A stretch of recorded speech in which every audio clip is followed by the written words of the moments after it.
J'espère que vous allez super bien. Moi ça va. Et on se retrouve aujourd'hui pour une nouvelle rubrique que je vais mettre en place comme la rubrique Je dévore. Donc vous l'avez compris, ça va être une vidéo sur les livres et cette rubrique là s'appellera Zoom Lecture. Donc qu'est-ce que ça va être le Zoom Lecture? Et bien ça sera quand j'aurai envie de mettre un livre en particulier en lumière, en avant, voilà, et donc ça sera un peu comme une chronique. Donc je vous le présenterai, on parlera un peu de l'auteur et ensuite on parlera donc de l'ambiance, on parlera de 3 points, on parlera de l'ambiance du bouquin, de l'univers, on parlera ensuite des personnages et pour finir on parlera de l'histoire. Et bien sûr en conclusion, je vous dirai si j'ai aimé ou pas et si je vous le recommande. Donc voilà, on commence tout de suite. Donc pour ce premier Zoom lecture, je vais vous parler de Nil de Lynn Matson. Donc c'est le dernier que j'ai lu là il y a quelques jours ou la semaine dernière. On l'a beaucoup vu, on en entend pas mal parler et donc c'est un livre ce n'est pas un one-shot, contrairement à ce qu'on pourrait penser, il y a une suite, donc je pense que ça va être une trilogie. Et donc, parlons tout de suite un peu de l'auteur. Donc, Lynn Matson, c'est une américaine qui a été avocate, mais qui a décidé d'arrêter. Voilà, elle a décidé que le droit, bon, c'est très intéressant le droit, mais avouons-le, c'est lourd. Contrairement à l'écriture, on va dire, qui est plus léger, voilà, puisque ça nous permet de nous évader et de pouvoir partir loin. Donc, je la comprends qu'elle soit partie dans l'écriture. Et du coup, c'est son tout premier roman, voilà, donc c'est sa première création. Et pour les personnages masculins, elle s'inspire beaucoup de ses 4 garçons, parce qu'elle a 4 garçons, et forcément, quand on est écrivain, on s'inspire beaucoup de sa propre vie. Donc voilà, un peu plus sur l'auteur pour la connaître un peu mieux. Et donc du coup, là maintenant, on va passer sur les 3 points. Donc, atmosphère, personnage et histoire. Alors, petit résumé de l'histoire avant d'aborder les 3 points. Donc, on va suivre Charlie, qui est une jeune fille qui, du jour au lendemain, va se retrouver sur une île paradisiaque, certes, mais totalement inconnue. Et surtout, elle ne sait pas du tout comment elle a atterri là. Et elle va rencontrer d'autres personnes sur cette île, notamment le personnage de Tad ou de Tade, si vous le prononcez à l'américaine ou à la française, qui va entre guillemets lui expliquer qu'effectivement ils sont bloqués sur cette île et que pour s'échapper de cette île-là, il faut prendre des sortes de portes qui apparaissent sur l'île n'importe où, mais qu'une fois par jour, elles apparaissent. Et il faut prendre ces portes-là avant 1 an, parce que vous avez 365 jours pour arriver à attraper une porte, parce que si vous n'en attrapez pas une, entre guillemets, vous êtes bloqué définitivement sur cette île, c'est-à-dire que vous mourrez. On ne sait pas comment, on ne sait pas pourquoi, mais voilà, la mort arrive au bout de 365 jours. Donc voilà. Et on va enchaîner directement sur les 3 points. Alors, l'ambiance et l'univers du bouquin. Alors, de suite, quand vous le commencez, paf, vous êtes dans l'action, vous êtes de suite dans la dynamique, puisqu'il n'y a pas de mise en place de présentation du personnage ou de son univers ou dans sa routine. Non, on va directement dans l'action. Voilà, vous savez que vous êtes avec Charlie, mais directement, hop, il se passe ce qui doit se passer pour qu'elle se retrouve dans cette île. Donc déjà, vous êtes en plein suspense, vous êtes vraiment happé par le début directement. Et ça, c'est ce que j'ai beaucoup apprécié. Ensuite, les chapitres, comme je vais vous montrer, se présentent en alternance en fait. Ça alterne entre Charlie et Tad. Voilà, moi je dis Ted. quoi, je dis TAD, ça dépend, bon bref. Et en fait, ça va se présenter, comme je vous l'ai expliqué, vu qu'il y a 365 jours et qu'entre guillemets, il faut les compter ces jours-là, puisque c'est le cas de le dire, leur vie est comptée, et bien ça se présente en fait effectivement comme un compte à rebours. C'est-à-dire que chaque début de chapitre, vous avez le quel jour on est, et avec la date, ainsi de suite, et surtout le moment, si c'est l'aube, si c'est le midi, si c'est le soir.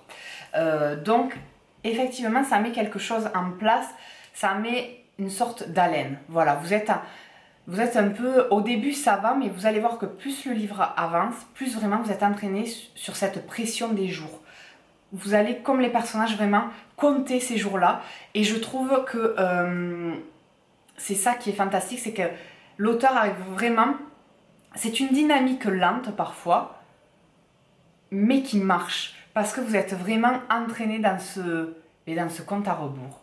Vous êtes vraiment à... Vous voyez que les jours défilent, le grain du sablier s'écoule, et petit à petit, vous êtes en stress. Au début, non, parce que elle vient d'arriver, donc elle a 1 an, mais quand vous voyez les jours s'égrener, et ainsi de suite, surtout par rapport après à tout ce qui se passe sur cette île, puisqu'il va se passer beaucoup de choses et pas mal de choses, et puis l'ambiance est bien et très agréable, parce que vous êtes dans un côté très paradisiaque, voilà, vous êtes sur une île, donc il y a de très belles choses, de très belles images, et en même temps il y a ce côté en même temps un peu lourd, un peu étouffant de ce compte à rebours.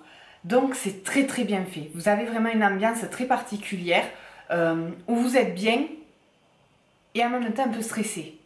Et c'est ça que j'ai beaucoup aimé. Donc ça c'est top.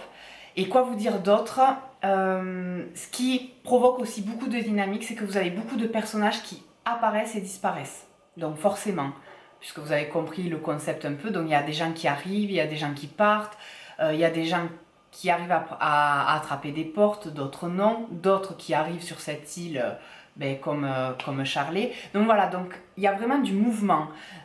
Donc c'est une dynamique lente, mais en même temps il y a beaucoup de mouvement, donc très très agréable. Et vraiment, on est dans une atmosphère très paradisiaque, donc ça c'est top. Voilà pour l'univers. Pour les personnages, comme vous l'avez compris, les 2 personnages principaux de ce roman-là, ça va être Charlie et Tad, qu'on va suivre en alternance selon les chapitres. Tad qui est là depuis déjà pas mal de temps, qui est entre guillemets presque à la fin, on va dire, de ses jours, et Charlie qui est toute nouvelle. Donc ce qui est pas mal, parce qu'en fait vous suivez 2 personnages qui n'ont pas du tout la même vision de l'île, qui n'ont pas aussi la même évolution, et donc ça permet d'avoir des points de vue différents sur certaines choses. Ensuite, le personnage de Charlie, moi je l'ai beaucoup apprécié. Tad aussi, mais un peu moins, parce que alors c'est peut-être le fait qu'il ait été sur l'île plus longtemps, mais il y a un certain pessimisme, excusez-moi, chez lui, qui m'a pas plu, quoi. Voilà, moi je suis quelqu'un plutôt d'optimiste, voilà, de très joyeux, etc. Et c'est vrai que, mais après, ça peut se comprendre par rapport à ce qu'il a vécu. Donc voilà. Mais c'est vrai que ça m'a moins plu. Alors que Charlie, elle, au contraire, elle est plus dans le côté vraiment espoir, battante, et surtout elle est dans le concept de comprendre cette île. C'est-à-dire que contrairement à Tad, qui lui, entre guillemets, se dit que c'est de la malchance, c'est comme ça, c'est injuste, il faut tout faire pour s'en sortir. Charlie est plus dans le côté, il y a quelque chose. Voilà, elle se dit que dans cette île-là, c'est pas pour rien qu'on est ici, que ça fonctionne d'une façon particulière, et qu'il faut juste comprendre ce fonctionnement-là, et qu'il faut comprendre aussi pourquoi on est là. Voilà. Et surtout, pourquoi il y en a qui arrivent à partir et pas d'autres. Donc c'est ça aussi que j'ai beaucoup aimé chez Charlie, c'est qu'elle est vraiment dans la réflexion et dans le côté je me bats. Je vais me battre mais d'une façon intellectuelle. Voilà. Alors que tu as des plus dans le côté je me bats, ben, le côté voilà, un peu plus masculin, je vais tout faire pour sortir de cette île, mais en ayant une mauvaise image de cette île-là, en ayant vraiment une image très pessimiste des choses. Voilà. Et après, vous avez plein d'autres personnages qui sont très agréables autour de ces deux personnages-là. Il y en a qui sont très joyeux, d'autres très sournois, quoi. Vous verrez, il y a plein de choses. Au niveau des personnages, vous allez être servi parce qu'ils sont tous, entre guillemets, agréables à suivre. Voilà. Donc, je pense que je vous ai dit pas mal pour les personnages. Maintenant, passons à l'histoire. Qu'est-ce que je pense de l'histoire? Eh bien, l'histoire, je la trouve géniale.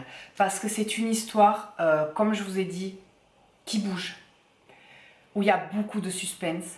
Ça me fait beaucoup penser à Lost. Voilà, je ne sais pas si vous connaissiez la série télé Lost, où c'était un crash d'avion sur une île. Pareil, une île paradisiaque, mais très particulière, très bizarre, où il se passait plein de choses particulières. Et on ne comprenait pas tout. Et bien là, c'est pareil. On ne comprend pas tout, mais on sait où on est, et on comprend les règles du jeu. Mais après, pour tout le reste, eh bien on ne comprend pas. C'est un gros point d'interrogation, et c'est ça qui est intéressant dans cette histoire-là, c'est que l'auteur arrive dès le début à nous plonger dans l'action, et surtout dans le suspense, et donc à nous poser plein de questions. Et c'est ça que j'ai beaucoup aimé parce que jusqu'à la fin, eh bien, vous ne saurez pas. Et même la fin, ça aurait pu être un one-shot, ce livre-là. On aurait pu en rester là. Mais par contre, comme pour la série télé Lost, on serait resté sur notre fin. Parce que la série Lost s'est arrêtée d'un coup et on n'a jamais eu les réponses à toutes les questions qu'on se posait. Et bien là, c'est un peu pareil. Vous avez quelques questions qui sont résolues, mais vraiment les superficielles. Les grosses questions, eh bien on ne sait toujours pas. Et c'est pour ça que j'attends avec impatience le tome 2, en espérant qu'il y ait vraiment des révélations. Et puis la fin est une bombe. Franchement, la fin de ce bouquin, mais je l'ai dévoré. Voilà, vous êtes vraiment d'un coup, le chrono s'accélère, et là, mais vous êtes entraîné. Et puis il se passe plein de surprises, vraiment. Donc je dis bravo à l'auteur parce qu'elle arrive à mettre du suspense, des surprises, du mouvement, mais en même temps dans quelque chose d'assez lent parce que vous faites jour par jour. Donc c'est vraiment, je lui dis bravo pour son premier roman, parce que je trouve que c'est une réussite, que ça soit au niveau des personnages, de l'univers et de l'histoire. Donc pour conclure ceci, eh bien, je vais dire que Nil est un super roman, sincèrement à dévorer. Moi, je l'ai lu en 2 semaines. Oui, 1 semaine et demie, 2 semaines, je l'ai fini. Donc vraiment, je vous le conseille. Donc il est à 17,90 € et il fait 455 pages. Voilà. Et il se lit très facilement. Et vraiment, j'ai beaucoup aimé. Alors c'est presque à la limite d'avoir été un coup de cœur. Mais ça l'a pas été. Mais vraiment, j'ai beaucoup apprécié, j'ai beaucoup aimé. Donc, n'hésitez pas à l'essayer. Si vous l'avez déjà lu, n'hésitez pas à mettre des commentaires en barre d'infos. N'hésitez pas aussi à dire, par exemple, quel livre vous aimeriez que je lise et que je vous donne mon avis vraiment en zoom lecture un peu plus approfondi comme ça, parce que c'est vrai que dans les book haul ou dans les update lecture ou dans les entre guillemets dans ma rubrique je dévore, je présente plusieurs livres et donc je passe assez vite dessus, alors que là c'est vrai que je peux mieux approfondir. Donc n'hésitez pas à mettre des commentaires, n'hésitez pas à vous abonner si vous aimez ce genre de vidéos. Et je vous fais plein de gros bisous. N'hésitez pas à me suivre sur les réseaux sociaux aussi, sur Facebook, Instagram, ainsi de suite. Et on se retrouve la semaine prochaine pour une nouvelle vidéo. Bisous mes amours.